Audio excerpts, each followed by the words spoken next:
हाँ, तो अपन ने अभी क्या देखा है कि कॉकरोच के बॉडी को कितने पार्ट्स में डिवाइड किया गया है? सो 3 पार्ट्स में, 3 पार्ट्स। अब वो 3 पार्ट्स कौन कौन से हैं? एक पार्ट है अपना हेड, एक पार्ट है अपना थोरैक्स एंड लास्ट पार्ट है अपना abdomen. So cockroach body is divided into how many segment? 3 segment or 3 parts. They are head, thorax and abdomen. Head has a 6 segment.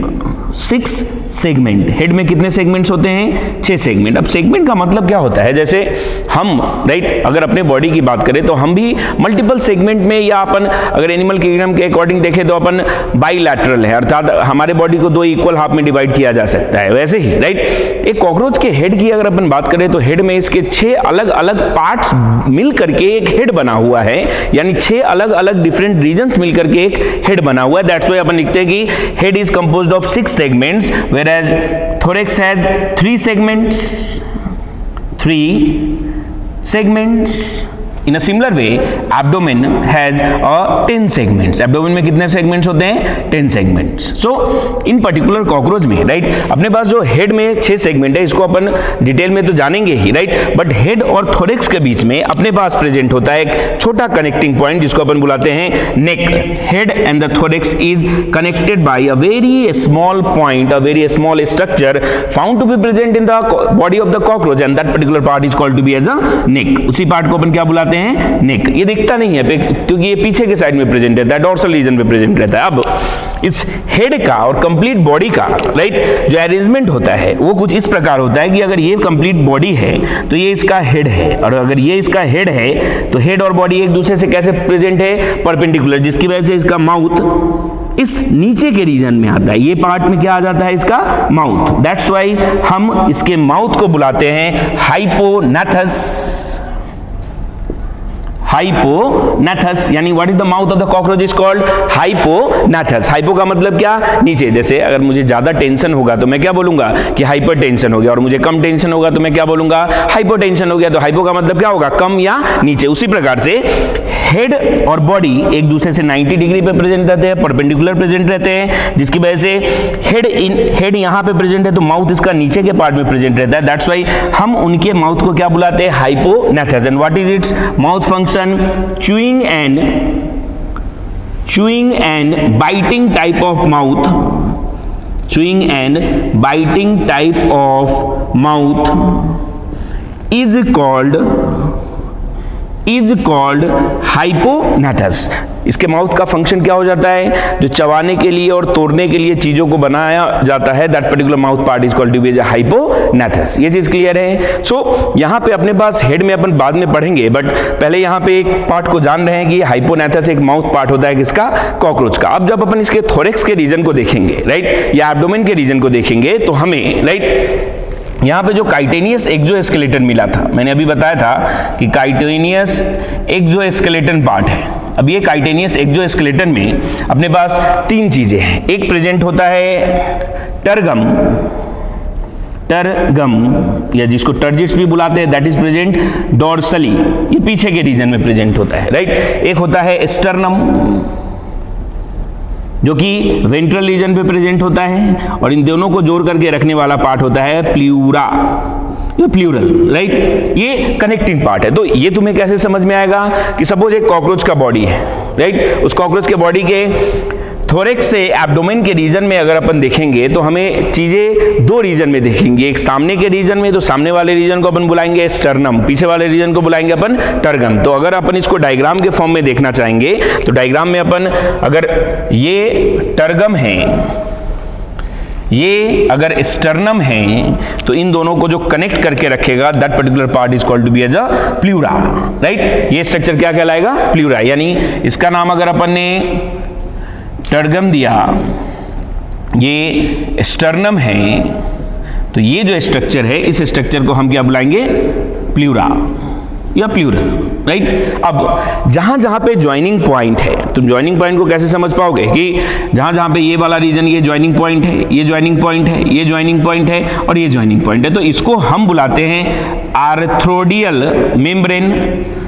Arthrodial membrane, this structure is called to be as a arthrodial membrane. देखो भाई, cockroach का topic अपने को समझ करके इसलिए लेना है क्योंकि ये नीट के सिलेबस का पार्ट है और ये बड़ा बेसिक चीज है कॉकरोच के बारे में, जिससे अपन क्वेश्चन को इजीली कर सकते हैं और ये सब चीजें पूछी जाती है, राइट। सो ये पीछे के रीजन में टर्गम, सामने के रीजन में स्टर्नम और दोनों को जोड़ करके रखने वाला प्लूरा पार्ट, और जहां जहां पे ज्वाइनिंग पार्ट है उस ज्वाइनिंग पार्ट को अपन क्या बुलाते हैं? Arthrodial membrane. ये चीज क्लियर है। सो थोरेक्स में हम जब अब स्ट्रक्चर को देखेंगे तो थोरेक्स में हमारे पास यहां देखो,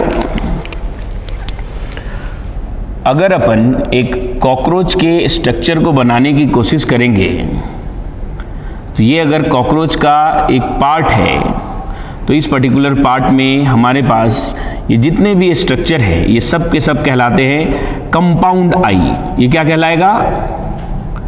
कंपाउंड आई। देख भाई, इसको अच्छे से समझ के लो क्योंकि ये इंपॉर्टेंट चीज है, राइट। ये है कंपाउंड आई। अब इसी कंपाउंड आई के रीजन से अराइज होता है एंटीना वाला पार्ट। तुम्हें पता होगा कि कॉकरोच के 2 एंटीना भी दिखते हैं। अब ये जो पर्टिकुलर पार्ट है, राइट, इस पार्ट में एक लार्ज ट्रायंगुलर पीस प्रेजेंट रहता है, जिस लार्ज ट्रायंगुलर पीस को हम बुलाते हैं first part of the thorax, and that first part of the thorax is called prothorax. इसको अपन क्या बुलाएंगे? प्रोथोरेक्स। थोरेक्स में कितने सेगमेंट है भाई? 3 सेगमेंट है। तो 3 सेगमेंट किस प्रकार से विभाजन है? यहां देख, पहला सेगमेंट कहलाता है प्रोथोरेक्स, दूसरा सेगमेंट कहलाता है मेजोथोरेक्स, मेजोथोरेक्स यानी बीच में, एंड थर्ड सेगमेंट कहलाता है मेटाथोरेक्स, मेटाथोरेक्स। यानी इस प्रकार से हम थोरेक्स के रीजन में, राइट, थोरेक्स यानी चेस्ट वाला रीजन, अपन थोरेसिस कैविटी जैसे बुलाते हैं, वैसे ये कॉकरोच का थोरेक्स है, जिसमें कितने रीजन है? 3, प्रोथोरेक्स, मेजोथोरेक्स एंड मेटाथोरेक्स, राइट। सो सबसे पहला जो पार्ट है, जो लार्ज ट्रायंगुलर पार्ट दिख रहा है, right, that large triangular part is the first part of the thorax, and that first part of the thorax is called to be as a prothorax. उसी को अपन क्या बुलाएंगे? प्रोथोरेक्स। अब प्रोथोरेक्स के बाद ही हमारे पास दूसरा एक लेयर मिलता है जिसको हम क्या बुलाते हैं? मेजोथोरेक्स। ये पर्टिकुलर क्या है? Mesothorax, and third part is called to be as a metathorax. यानी ये जो पर्टिकुलर पार्ट है इसको क्या बुलाया जाएगा? मेजोथोरेक्स। ये थर्ड पार्ट को क्या बुलाया जाएगा? मेटाथोरेक्स। क्लियर?